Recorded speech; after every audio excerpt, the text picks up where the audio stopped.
सच्चिदानंद भगवान की, सनातन धर्म की। भारत के सभी ग्रंथ परब्रह्म परमात्मा को व्यापक मानते हैं।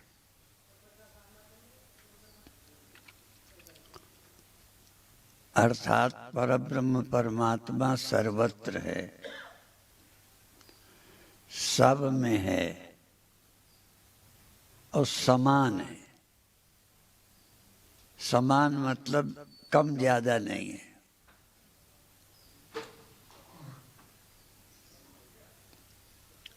और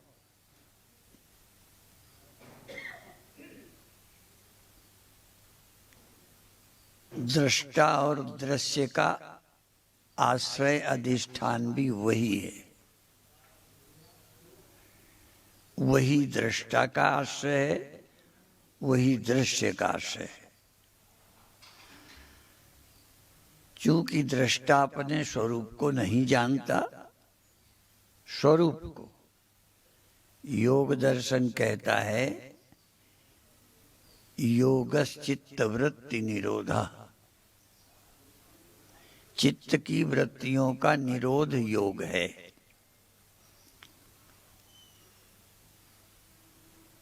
और जब चित्त की वृत्तियों का निरोध होता है तदा दृष्टा स्वरूपे अवस्थानम। तब ये जो दृष्टा है अपने स्वरूप में चला जाता है, स्वरूप में टिक जाता है, स्वरूप में अवस्थान करता है। तो अलग अलग योगी है, अलग अलग दृष्टा हैं, अलग अलग उनके दृश्य हैं। अब ये दृष्टा अपने को दृष्टा भी नहीं जानता, देह जानता है। दूसरी श्रेणी है कि अपने को देह नहीं जानता, दृष्टा जानता है। पर दृष्टा में परिवर्तन होता दिखाई देता है, जैसे जागृत अवस्था, स्वप्नावस्था, सुषुप्ति अवस्था। दृष्टा में कुछ परिवर्तन हुआ तो देह को नहीं देखता, सुषुप्ति में किसी को नहीं देखता। तो इस दृष्टा में जागृत हो गया, दृष्टा में स्वप्न हो गया, दृष्टा में सुषुप्ति हो गई। दृष्टा सो गया, दृष्टा जाग गया। लेकिन इस दृष्टा का जो स्वरूप है,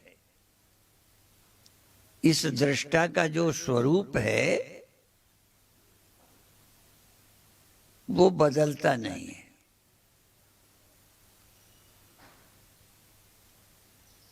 दृष्टा सोया, दृष्टा जागा, लेकिन दृष्टा का जगना, दृष्टा का सोना जिसके द्वारा पता चला वो नहीं सोया। वास्तविक दृष्टा जो है वो ये नहीं है, ये मिथ्या दृष्टा है, ये मायाजन्य दृष्टा है। इस दृष्टा को माया ने पैदा किया जो जगत देखता है।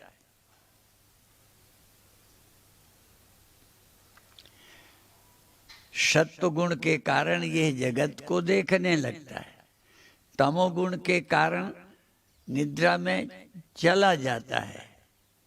अर्थात दृष्टा में जो परिवर्तन है वो माया का दृष्टा है। जैसे स्वप्न में आप इंद्रियों से देखते हो, स्वप्न में भी आप कुछ देखते हो, पर जगते हो तो स्वप्न की इंद्रियां गईं। जिन इंद्रियों से स्वप्न देख रहे थे, जिन हाथों से स्वप्न में काम कर रहे थे, जिन पैरों से स्वप्न में चल रहे थे, जागे तो वो पैर गए, चूंकि वो स्वप्न के थे, वास्तविक नहीं थे। वो स्वप्न के थे, जागते गए। और ये भौतिक देह है, भौतिक इंद्रियां हैं, भौतिक मन है। इस भौतिक मन से, भौतिक देह से, भौतिक जगत में आप संबंध कर लेते हैं। फिर ध्यान देना, विचार का ये विषय है। जैसे स्वप्न की आंख से स्वप्न में ही देख पाए स्वप्न की चीजों को, स्वप्न के हाथों से स्वप्न के ही पदार्थ उठाए, स्वप्न के हाथों से जागृत के रुपए नहीं पकड़ सकते। स्वप्न की इंद्रियों से जागृत का जगत नहीं दिखता, और जागृत की इंद्रियों से जागृत के हाथों से स्वप्न के रुपए नहीं उठा सकते। जागृत की इंद्रियों से स्वप्न नहीं देख सकते। तो ये जागृत का भौतिक देह, भौतिक इंद्रियां, भौतिक मन से यही जगत दिखता है, और स्वप्न की इंद्रियों से, स्वप्न के शरीर से, स्वप्न के जगत से संबंध होता है। वेदांत का एक सरल सा वाक्य है कि जागृत सत्ता के पदार्थ ही जागृत में हानि लाभ पहुंचा सकते हैं। जागृत के दुश्मन स्वप्न में तुम्हें नहीं मार सकते, और स्वप्न में यदि कोई मारेगा तो स्वप्न ही का दुश्मन होगा। इसी तरह से इन भौतिक इंद्रियों से, इस भौतिक मन से परमार्थ परमात्मा का अनुभव नहीं हो सकता। इसी को गोस्वामी जी ने कह दिया और जगह भी, गो गोचर जहां लग मन जाई सो सब माया जानो भाई। यह मन, ये इंद्रियां चूंकि माया से बनी है, इसलिए जहां जाएंगी ये माया में ही जाएंगी। फिर याद करो बार बार, स्वप्न की इंद्रियां स्वप्न के ही पदार्थ में जाएंगी। स्वप्न की आंख से स्वप्न की ही चीज दिखेगी, जागृत की नहीं, और जागृत की इंद्रियों से जागृत के ही पदार्थ दिखेंगे, स्वप्न के नहीं। तो चूंकि ये मन आदि माया से है, इसलिए गो गोचर जहां लग मन जाई सो सब माया। क्योंकि माया का मन माया के ही जगत में जाएगा, ब्रह्म में नहीं जा सकता। आप इन्हीं मनों से, इन्हीं इंद्रियों से भगवान देखना चाहते हो, तो परमात्मा के जानने के लिए श्रुति से, उपनिषद से जो बुद्धि पैदा होगी, उपनिषद महावाक्य जन्य वृत्ति, उपनिषद से उत्पन्न हुई जो वृत्ति है वो माया की वृत्ति नहीं है, उससे ही ब्रह्म का पता चलेगा। तो अब जागृत में जो दृष्टा है, इस दृष्टा का आश्रय भी चेतन है। दृष्टा परिच्छिन्न है, दृष्टा माया का है, पर चेतन माया से पैदा नहीं हुआ, साक्षी माया से पैदा नहीं हुआ। चेतन अंतःकरण का आश्रय है। अंतःकरण का जो साक्षी है वो जागृत का भी है, स्वप्न का, सुषुप्ति का भी है। जो तमोगुण का साक्षी है वही सत्व गुण का है। तीनों गुण साक्षी के आश्रित हैं, चेतन के आश्रित हैं। चेतन के ही कारण जागृत और चेतन के कारण ही सुषुप्ति। इसी तरह चेतन के कारण ही दृष्टा और चेतन के ही कारण दृश्य, अर्थात दृश्य और दृष्टा दोनों का कारण एक ही है। दृष्टा और दृश्य अलग अलग हैं, पर दृष्टा और दृश्य का जो उपादान है, दृश्य और दृष्टा का जो आश्रय है, दृश्य और दृष्टा का जो अधिष्ठान है, वो एक है। अर्थात दृष्टा का स्वरूप और दृश्य का स्वरूप एक है। रोज आरती में एक बोलते हो, जिनकी कृपा से बोलो। द्वैत। द्वैत क्या है? मैं दृष्टा हूं, ये दृश्य है। भले इसको दृश्य कहते हो तो तुम दृष्टा हो, ये दृश्य है, और अंतर्मुख हो जाओगे तो देह दृश्य है, तुम दृष्टा हो देह के।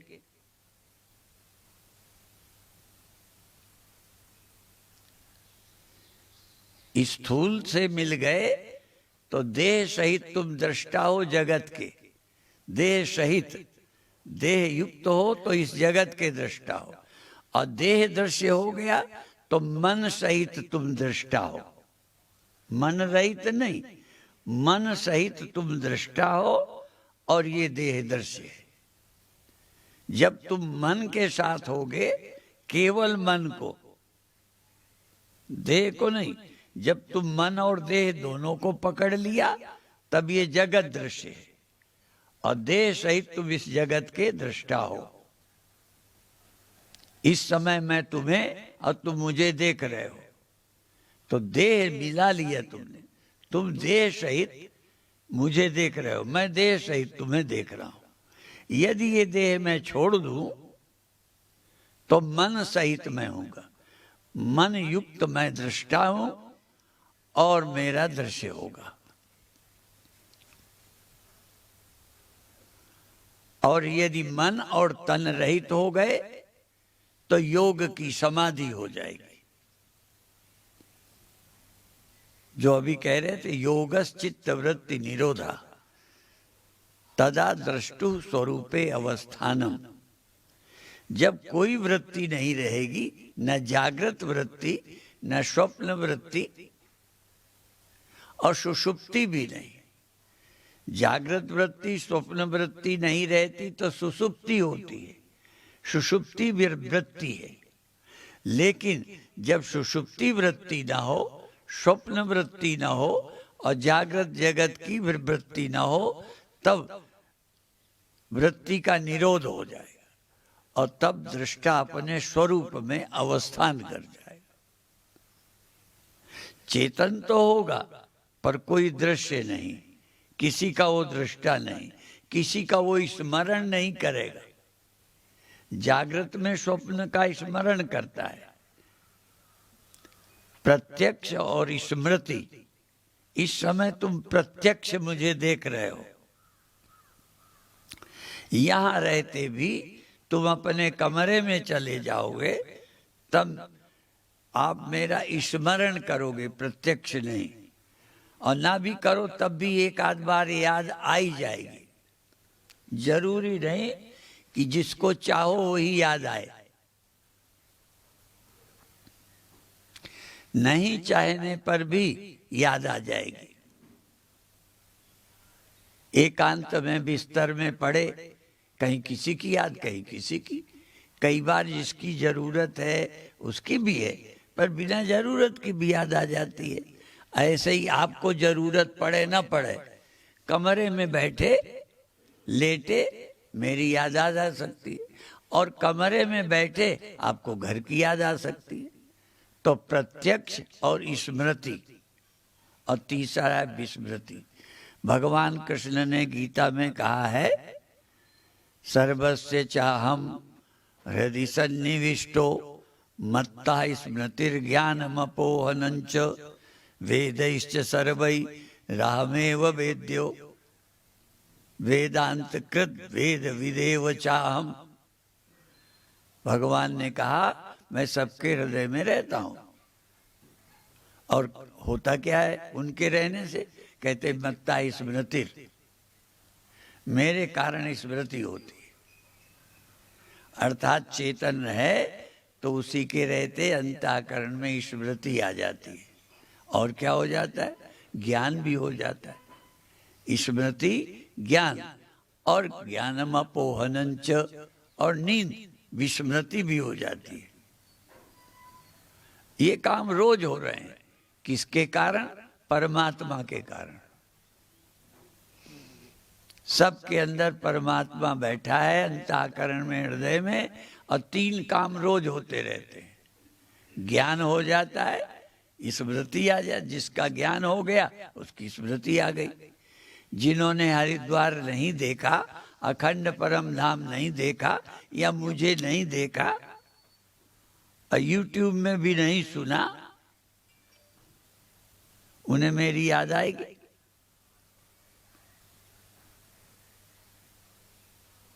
याद तो उसी की आएगी जिसका ज्ञान हो।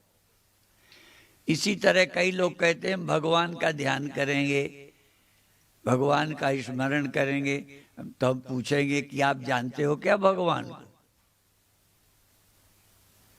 जिसको जानते नहीं हो उसकी स्मृति कैसे करोगे?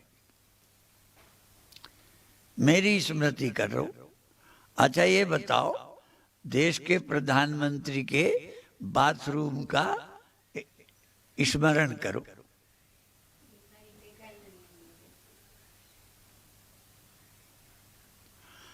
अच्छा मोदी जी का स्मरण करो, ठीक है। हाँ, अभिप्राय है जिसका ज्ञान होगा उसी की स्मृति होगी। तो जो परमात्मा को जाना ही नहीं है, हाँ मान तो लिया है किसी को, अभी भी मान लो, चलो वो छोड़ देते हैं, एक शब्द बोल देते गुरुदेव भगवान। अब गुरुदेव भगवान की जब याद करोगे, कहोगे हम तो गुरुदेव भगवान का ध्यान करते हैं। तो गुरुदेव भगवान कैसे हैं? मोटे पतले गोरे पुरुष। गुरुदेव भगवान पुरुष हैं कि स्त्री? बोलो।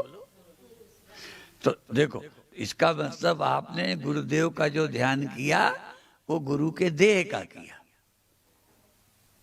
गुरु का तुम कैसे ध्यान करोगे? गुरु देह है क्या? इसलिए बोलते हैं गुरु किया है देह को, सतगुरु चीना नाई। देह को गुरु मान लिया है, सतगुरु नहीं चीना। तो जो तुम ध्यान भी करोगे वो जिसको माना है गुरु उसी का करोगे। जाना हुआ गुरु तो अभी है ही नहीं। ऐसे ही तुम माने हुए भगवान का भजन करते हो, माने हुए भगवान का ध्यान करते हो। याद में जो आएंगे, राम का देह, भगवान कृष्ण का देह, भगवान शंकर का देह। शिव कोई देह ही थे क्या? राम केवल देह ही थे क्या? और राम केवल देह ही थे तो अब कहाँ गए? इसका मतलब भगवान मर गए। यदि गुरु देह हैं तो गुरु मर जाएंगे।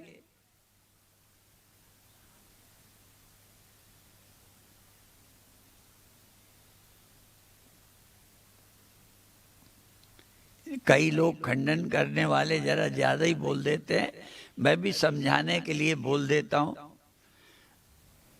राम मरे देह के नाते। जैसे कोई कहे गुरु मरे, तो गुरु देह के नाते मरे, नहीं तो मरे नहीं। राम भी ऐसे, लेकिन जिन्होंने देह को माना उन्होंने कह दिया राम मरे, रावण मरे। राम मरे, रावण मरे, मरे कृष्ण और कंस। जरा बुरा सा है, इन मुर्दन के भजन से करो तरो कौन का वंश। गुरु के देह पर श्रद्धा रखो, भगवान के देह पर श्रद्धा रखो, पर भगवान देह ही नहीं है। अब भगवान क्या है वो भी बता दूं। सच्चिदानंद रूपाय विश्वोत्पत्त्यादि हेतवे। सच्चिदानंद रूपाय, सच्चिद आनंद, जो कभी खत्म नहीं होते, सदा हैं, पैदा नहीं होते, सत, जो कभी जड़ नहीं होते, सोते नहीं, चित, जो कभी दुख नहीं, आनंद। सच्चिदानंद रूपाय विश्वोत्पत्त्यादि हेतवे। सृष्टि की उत्पत्ति स्थिति जिनसे होती है। भगवान कौन? जिनसे सृष्टि होती है, रहती है, खो जाती है। जो पैदा खुद नहीं होते वो सच्चिदानंद है। ऐसे भगवान सच्चिदानंद रूपाय विश्वोत्पत्त्यादि हेतवे तापत्रय विनाशाय श्री कृष्णाय वयम नुमः। और यदि गुरु देह ही है, हाँ, बिना देह के गुरु नहीं बन सकता, ये तो है। चाहे भगवान ने उपदेश किया तब देह के द्वारा, हम उपदेश कर रहे हैं तो देह के द्वारा, हमारे गुरु ने समझाया तो देह के द्वारा। माने गुरु देह के माध्यम से उपदेश करता है, पर गुरु देह नहीं है। गुरु मन बन करके जाग करके समझाता है, पर गुरु जगता नहीं, गुरु सोता भी नहीं। गुरु देह नहीं और गुरु अंतःकरण नहीं है, जागता सोता नहीं है, लेकिन बिना अंतःकरण के जागे और देह के उपदेश करेगा गुरु। इसलिए गुरु के देह का महत्व है और गुरु की जागृत अवस्था का महत्व है। अभी ये अंतःकरण सोया होता तो मैं तुम्हें प्रवचन देता। इसलिए देह भी है, जागृत अवस्था भी है, पर मैं देह भी नहीं हूं और जागृत अवस्था भी नहीं हूं। इस देह में, इस अंतःकरण में जागकर चाहे व्यवहार का काम करूं, चाहे उपदेश का काम करूं, चाहे देश का काम करूं, तो काम करने के लिए देह और अंतःकरण जरूरी है। पर गुरु बिना देह का भी है, गुरु बिना अंतःकरण का भी है, पर वो गुरु उपदेश नहीं कर सकता। ऐसे ही परमात्मा बिना देह के भी हैं।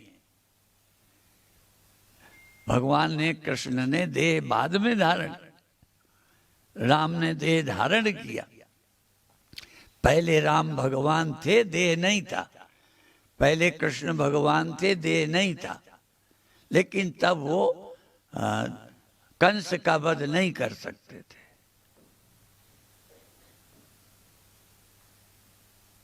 तो दोनों बातें हम सुना दे। राम मरे, रावण मरे, देह की दृष्टि से। मरे कृष्ण और कंस, इन मुर्दन के भजन से तरो कौन का बन। यदि उनको केवल देह मानोगे तो नहीं तरोगे। इसलिए भगवान ने स्वयं अर्जुन को कहा, यो माम पश्यति सर्वत्र। अब कृष्ण को सर्वत्र कैसे देखेंगे? इस देह को साक्षी कैसे देखोगे? ये तो साक्ष्य है, ये तो दृश्य है। इसे दृष्टा कैसे देखोगे? और दृष्टा के साक्षी को कैसे देखोगे? इसलिए केवल शरीर को भगवान मान करके जो भजन करते हैं वो तरते नहीं हैं। और इसीलिए सगुण उपासक मोक्ष न लें।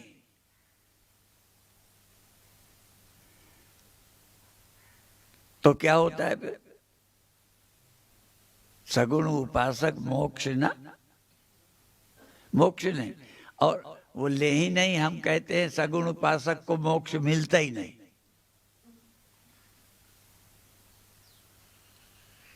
केवल देह को गुरु मानोगे, पैर छुओगे, नमस्कार करोगे, सेवा करोगे, ये तो करोगे। ये नहीं है कि देह को बिल्कुल ही नहीं मानोगे। लेकिन केवल देह गुरु नहीं है। यदि अंतःकरण न होता तो मैं गुरु नहीं होता, और अंतःकरण होता, यदि मुझे आत्मबोध नहीं होता तो भी मैं गुरु नहीं होता। इसलिए तुम भी केवल देह होता, अंतःकरण होते तो तुम मेरे चेले नहीं होते। शिष्य कौन बनेगा? जो देह वाला। अच्छा, देह छोड़ जाओ, फिर मेरे से मंत्र लेना।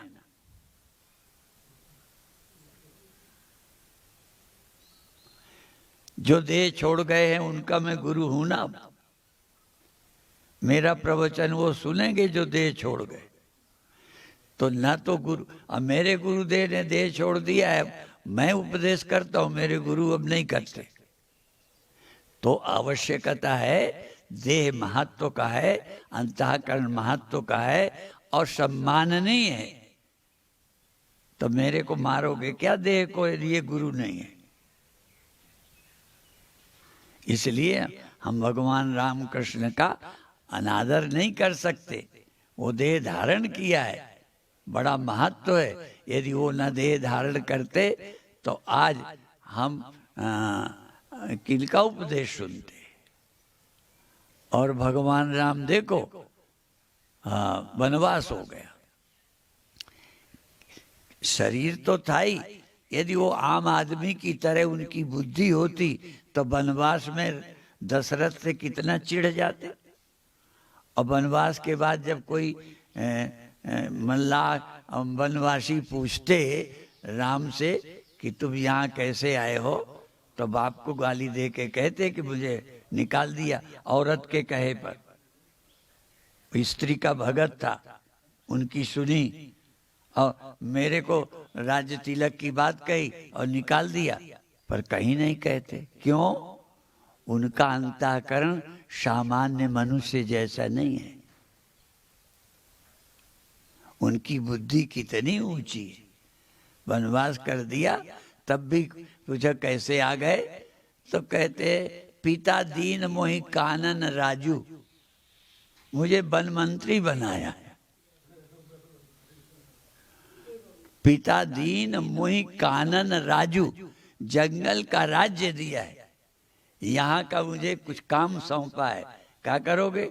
जो गड़बड़ सड़बड़ है उनको निपटाऊंगा।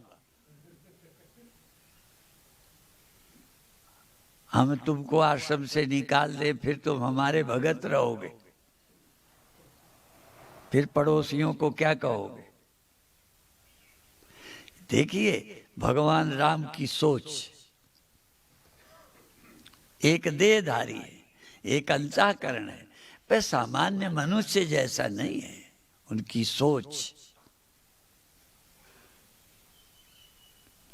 ऐसे ही यही देह होगा, यही अंतःकरण होगा, पर हमारी सोच बदल जाएगी, हम ब्रह्म हो जाएंगे। अहम और इदम, अहम भी है इदम भी है, मैं और यह। अहम और इदम संस्कृत में है, हिंदी में मैं और यह, मैं और यह। जहां भी तुम हो मैं और यह, मैं और यह। इस मैं और यह से ऊपर, इस मैं से, इस यह से ऊपर तुम हो, जिसमें मैं भी रहता है, जिसमें यह भी रहता है। मैं और यह के अधिष्ठान, मैं के और यह के आश्रय, मैं और यह के क्या बोलूं, जिससे मैं पैदा हुआ और यह पैदा हुआ।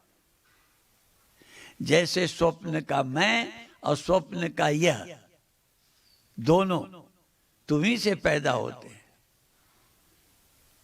तुमसे ही मैं और यह पैदा हुए राधिका, और जागे तो स्वप्न का मैं भी गया, यह भी गया। अब जागृत का मैं और यह पकड़े है। जागृत का मैं भी स्वप्न है, जागृत का ये भी स्वप्न है, फिर सत्य क्या है? कहते हैं ब्रह्म। जागृत का मैं भी स्वप्न, यह जागृत का मैं भी माया, और जागृत का यह भी माया। कहें तू क्या है? कहें मैं ब्रह्म हूं। और मैं और मोर तोड़ते माया, मैं भी माया, मेरा भी माया, तू भी माया, तेरा भी माया। जय बस कीने जीव निकाया, मैं और मेरे ने, तू और तेरे ने सारे जीवों को फंसा रखा है। तो पार कैसे जाओ? न मैं हूं न मेरा, मैं नहीं मेरा नहीं, ये देह मैं नहीं हूं, ये मेरा नहीं है। फिर आप कौन हो? मैं हूं ब्रह्म, मैं हूं व्यापक। मुझ में दृष्टा भी है और दृश्य भी है। मैं दृष्टा भी नहीं हूं, देह तो नहीं, मैं दृष्टा भी नहीं। फिर कौन हो? मुझसे दृष्टा हुआ, मुझसे दृश्य हुआ। मैं दृश्य दृष्टा का बाप हूं, मैं दृश्य दृष्टा का पिता। मेरे से दृष्टा या मैं पैदा हो गया, मेरे से मैं पैदा हुआ। ये पैदा हुआ मैं नहीं हूं, ध्यान रखना। मैं है, पर ये मैं पैदा हुई है, जो पैदा हुई है वो मैं नहीं है, ये नकली है, माया की है। और मैं पैदा हुई तो यह भी पैदा हो गया। ये मैं और यह दोनों पैदा हुए हैं, दोनों माया मात्र हैं। माया मात्र इदम द्वैतम अद्वैतम परमार्थता। परमार्थता तो अद्वैत है, एकमेव अद्वितीयम ब्रह्म। तो मैं ब्रह्म हूं, मैं ब्रह्म हूं। बोलने के पहले समझ लो, फिर एक बार बोल दो। तो जो सिख कहते हैं बोले सो बस, निहाल होना है तो एक बार समझ के बोल दो। कल परसों बताया था ना, हमारे गुरु भाई एक संपूर्णानंद थे, भिंड मुरैना के तगड़े थे। तो वैष्णव की उनकी बहस हो गई। वो दासोहम वाले थे, सोहम वाले। उन्होंने सोहम वालों को बुरा भला बोल दिया, तो इन्होंने उठा के दे मारा वैष्णव को। तगड़े थे ही, दे मारा, छाती पे बैठ गए, कहें बोल सोहम। कहें जब तक सोहम नहीं बोलेगा नहीं छोड़ूंगा। तो जबरदस्ती बुलवा लिया। तो गला दबा के थोड़ी बुलवाना है, समझ के बोल दो। तुम दे हूं समझ के बोल रहे हो, मैं दुखी हूं, फलाना हूं, मैं करता हूं, मुझसे गलती हुई, फलाना, मैंने इतने पुण्य किए, गंगा। ये हो, तुम कौन हो ये जानते ही नहीं। तुम ये सब माया में फंसे, ये सब करते हुए दिखाई दे रहे हो। तुम अकर्ता हो, तुम अभोक्ता हो, तुम अजन्मा हो, तुम अनादि हो, तुम अनंत हो, तुम आदि मध्य रहित। और भगवान के लिए यही तो एक है चौपाई। भगवान के लिए बोल, नहीं तो आदि मध्य अवसाना।